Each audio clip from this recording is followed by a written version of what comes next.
चंपत राय और अनिल मिश्रा के इस्तीफे को लेकर पिछले 8 दिन से जो पूरे मीडिया के अंदर गहमा गहमी है कि साहब इस्तीफा हो गया, आज तक उसकी कॉपी मौजूद नहीं है। जो खुद को सनातनी कहते हैं, जो खुद को कथावाचक भी कहते हैं, वेदों का ज्ञाता भी कहते हैं, अब वो लोग कह रहे हैं मुसलमान क्यों बोलेगा इसमें भाई। अगर हिंदू के घर में चोरी करे तो क्या एफआईआर नहीं कराओगे? हिंदू का घर लूटे तो क्या एफआईआर नहीं कराओगे?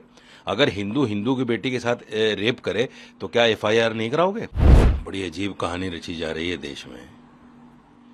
एक बार गड़बड़ी हो जाए चलो पता नहीं चलता, 3 बार हो जाए पता नहीं चलता, 70 बार चोरी हुई है, पता नहीं चला अभी तक। जांच किस चीज की होगी? जब सीसीटीवी चप्पे चप्पे पे वहां मौजूद है तो जांच किस चीज की होगी भाई? यही तो बड़ी अजीब बात है। एक इस्तीफे को लेकर, चंपत राय और अनिल मिश्रा के इस्तीफे को लेकर पिछले 8 दिन से जो पूरे मीडिया के अंदर गहमा गहमी है कि साहब इस्तीफा हो गया, आज तक उसकी कॉपी मौजूद नहीं है। पिछले 4 दिन से तो मैं कह रहा हूं कि अगर कॉपी है तो दे दो, बता दो। जब इस्तीफा नहीं है तो उस पर चर्चा की क्या बात हो गई? बड़ी अजीब सी कहानी। देश असल में क्या है, जो खुद को सनातनी कहते हैं, जो खुद को कथावाचक भी कहते हैं, वेदों का ज्ञाता भी कहते हैं, अब वो लोग कह रहे हैं मुसलमान क्यों बोलेगा इसमें भाई। और हिंदू कह रहा है, कुछ लोग हैं ऐसे जो जिनकी कोई औकात नहीं, कोई हैसियत नहीं, कह रहे हैं साहब हिंदू का पैसा था, हिंदू ने चुरा लिया। अगर हिंदू के घर में चोरी करे तो क्या एफआईआर नहीं कराओगे? हिंदू का घर लूटे तो क्या एफआईआर नहीं कराओगे?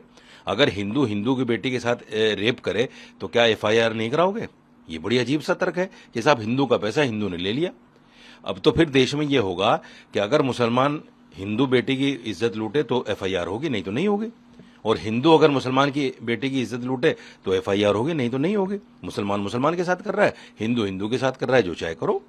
देश को जिस तरह से लूटा जा रहा है, मैं समझता हूं ये लोग इल्जाम लगाते थे मुगलों पर कि मुगल ने मंदिर तोड़े, मंदिर लूटे।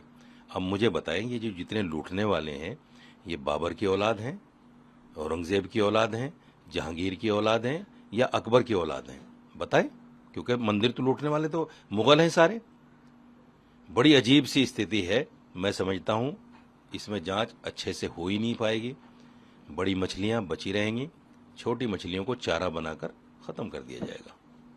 सर, राम मंदिर ट्रस्ट के जो कोषाध्यक्ष हैं गोविंद देवगिरी, उन्होंने अपना पल्ला झाड़ा है और कहा है कि ऑडिट रिकॉर्ड सुरक्षित हैं और दान इकट्ठा करने या गिनने की प्रक्रिया में उनकी कोई भूमिका ही नहीं थी। देखिए, ये जितना इस बात को छुपाने और इधर उधर करने की कोशिश करेंगे ना, हिंदू भी कहीं ना कहीं समझ गया है। कल मैं एक रिपोर्ट देख रहा था, उसमें देखा वहां के जो दुकानदार हैं वो कह रहे हैं कि साहब जितने पर्यटक आते थे यहाँ पर उनमें से 15-20% रह गए, लाइनें सारी खाली पड़ी हैं। ये सिर्फ उस चंदा चोरी का मामला है। मैं तो हिंदुओं से एक आह्वान करता हूं, आपकी आस्था है, मैं आस्था पर चोट नहीं करना चाहता, लेकिन जो अंधभक्ति में आप जो है कान के जेवर, हाथों के जेवर, मंगलसूत्र डाल देते हो, इतना मोटा पैसा चढ़ाते हो, आपके पास में ही दान पुण्य करने के बहुत सारे मौके होते हैं। किसी गरीब की बेटी होती है, उसकी शादी करा दो। कोई बेचारा पढ़ नहीं पा रहा है पैसे की वजह से, उसकी पढ़ाई पूरी करा दो। कोई गरीब आदमी घर नहीं बना पा रहा है, उसका घर बनवा दो। ये सारी चीजें आपके आस पड़ोस में हैं। अगर आपके पास पैसा है, ऊपर वाले ने आपको दिया है, तो मंदिरों में चढ़ाने के बजाय आप इन कामों में खर्च करो और ज्यादा पुण्य मिलेगा। आप तो अपने पैसे से उन पुजारियों को, उन महंतों को जो भगवा धारण करके, जिनके पास धर्म की एजुकेशन भी नहीं और जिनके पास दुनियावी एजुकेशन भी नहीं, वो मर्सिडीज और ऑडी में घूमते हैं, ये आपके पैसे से घूमते हैं। इसलिए मुसलमान सही करता है, मस्जिदों में इतना दान पुण्य नहीं करता। मस्जिदों में बहुत कम पैसा जाता है, महीने के जो खर्चे उसके चल जाएं, बल्कि बिजली के बिल भी पूरे नहीं होते। ये सही करता है मुसलमान। हिंदुओं को भी ऐसा ही करना चाहिए। अपने आस पड़ोस में देखकर उन लोगों की हेल्प करो, मंदिर में चढ़ाना बंद करो। सर, मध्य प्रदेश वक्फ संशोधन अधिनियम 2025 लागू करने वाला पहला राज्य बन चुका है मध्य प्रदेश, जहां पर अब नया वक्फ बोर्ड गठित किया गया है। सर, नए वक्फ बोर्ड में 2 गैर मुस्लिम सदस्यों को भी शामिल किया गया है। क्यों किया है 2 गैर मुस्लिम सदस्यों को? राम मंदिर ट्रस्ट में क्या मुसलमान को रखा जाएगा या किसी भी मंदिर के ट्रस्ट में मुसलमान को रखा जाएगा? ये मुसलमानों की संपत्ति हड़पने और मुसलमानों की जो जायदादें हैं जो इनके बाप दादा ने वक्फ की हैं उन संपत्तियों को हड़पने के लिए और खुर्द-बुर्द करने के लिए ऐसा किया जा रहा है। सवाल ये है कि हमारे यहाँ तो वक्फ का एक प्रावधान है नबी पाक सल्लल्लाहु अलैहि वसल्लम के ज़माने से, मोहम्मद साहब के ज़माने से। वो प्रावधान जब आपके अंदर नहीं है तो आप हमारी प्रॉपर्टियों क्यों हड़पना चाहते हैं? दिल्ली के अंदर, सिर्फ दिल्ली के अंदर 250 प्रॉपर्टीज ऐसी हैं जो बिगों में हैं। उन पर सरकार की एजेंसियां, उनका कब्जा है और वो इतनी बड़ी प्रॉपर्टियां हैं, अगर उनका सिर्फ किराया मिल जाए तो हजारों करोड़ उनका किराया होगा। दिल्ली के अंदर कोई गरीब नहीं बचेगा, ऐसी प्रॉपर्टियां हैं।